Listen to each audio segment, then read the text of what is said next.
Bonjour, on est à Kung-Fu 2013. On a une entrevue avec Bruno. Bruno Morel de Seedbox et moi, c'est Marc Laporte. Alors, Bruno, bonjour. Bonjour. Comment ça se passe aujourd'hui? Ça se passe extrêmement bien, à part la neige. Excellent. Alors, Bruno, parle-nous de la compagnie. OK.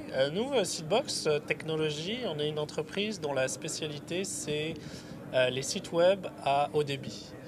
Donc, quand on parle de haut débit ou de haut trafic, on parle chez nous plus particulièrement de millions d'impressions. C'est une mesure qu'on utilise dans le web par jour. Et par exemple, sur un de nos produits, qui est un produit de distribution d'annonces publicitaires, on parle de 300 à 500 millions d'impressions par jour. Donc, ça fait entre 3 et 5 000 requêtes par seconde. Ça fait du travail. Excellent. Donc là, vous avez un kiosque, c'est un des commanditaires. Comment ça se passe? Ça se passe plutôt très bien. Ce qui est intéressant à Kung-Fu, en général, c'est que c'est quand même la conférence du web à Montréal.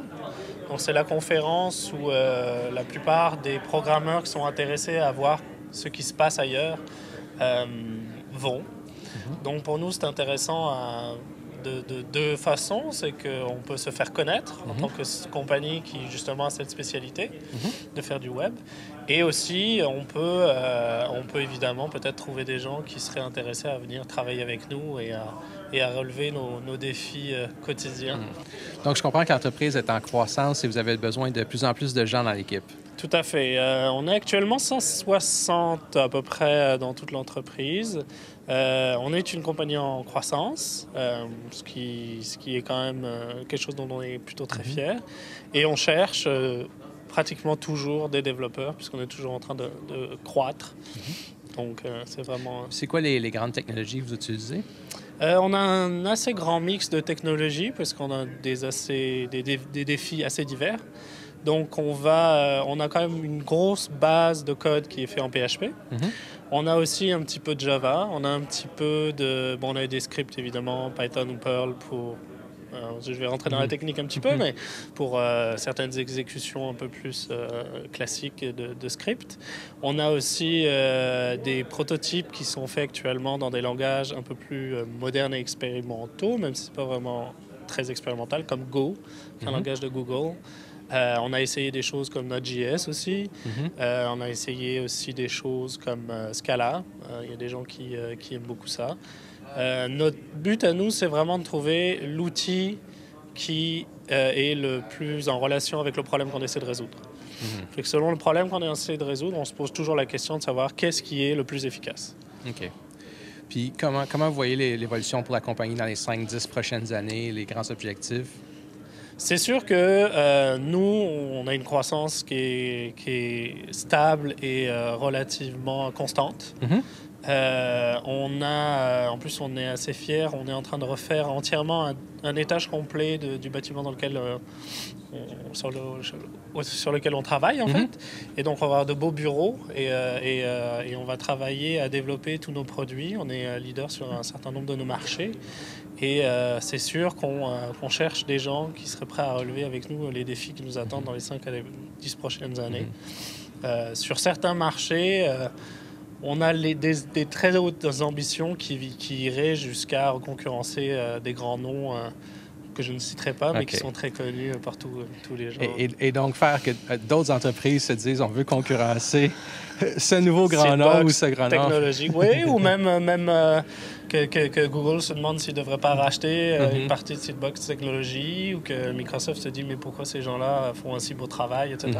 On va vraiment aller chercher ce genre de choses. C'est vraiment notre ambition. OK. Puis il y avait quelqu'un de votre équipe qui faisait une présentation à Kung-Fu? Tout à fait, Francis Blondeau qui a fait une présentation sur donc l'agilité. En fait, nous, ça fait un peu plus de 2 ans et demi qu'on est passé à des processus agiles.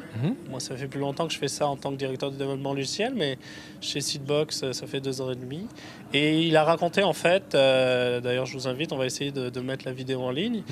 Il a raconté, en fait, qu'est-ce qui se passe quand un processus agile a été mis en place et l'équipe commence à devenir performante. Qu'est-ce que ça veut dire une équipe performante? Et c'est quoi la vie, d'ailleurs c'est le titre, la vie d'une équipe agile performante? Comment ça marche? Qu'est-ce que ça fait? Et qu'est-ce que ça veut dire? Donc, tous les gens qui ont commencé dans cette direction-là pour être certains qu'ils font bien. C'est ça. À quel moment vous êtes dans une situation qui est positive? Est-ce que c'est normal qu'il y ait des hauts et des bas, etc., etc. Parce que souvent, ce qui se passe dans l'implémentation d'Agile, c'est dès qu'il y a quelque chose qui va moins bien, on se dit, oh là là, il faut revenir à la façon de faire précédente parce que ça ne marche pas.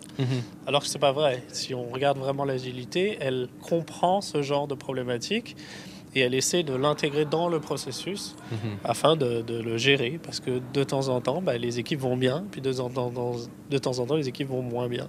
Donc il faut... Puis les projets même que la compagnie fait, est-ce que c'est typiquement en mode méthode agile? Oui. On va même jusqu'à maintenant exporter en fait les processus agiles qu'on utilise dans le développement logiciel sur les autres processus de l'entreprise. Ça va même jusqu'à se poser des questions sur comment on peut rendre agile, entre guillemets, la comptabilité ou même le marketing, etc. Et on est assez fiers quand même de même ce qu'on appelle les équipes de support, comme les ressources humaines, la comptabilité, qui sont ouverts d'avoir ce genre de conversation. Et c'est vraiment quelque chose qui nous tient à cœur et qui nous fait plaisir de voir quotidiennement. Excellent. Donc, les gens qui ont des questions, comment ils devraient vous rejoindre? C'est quoi la meilleure façon de... Alors, il y a beaucoup de façons différentes. On a un Twitter, on a un LinkedIn, évidemment, pour les gens que ça intéresserait. On a un site web, seedbox.com, sur lequel il y a des blogs. Il y a un blog qui est plus technologique, sur lequel les gens pourraient retrouver que des choses qui sont plus de programmation, etc. Il y a un blog sur l'agilité elle-même. Donc là, ça va être plus les processus, comment ça marche, les rétrospectives, etc., etc.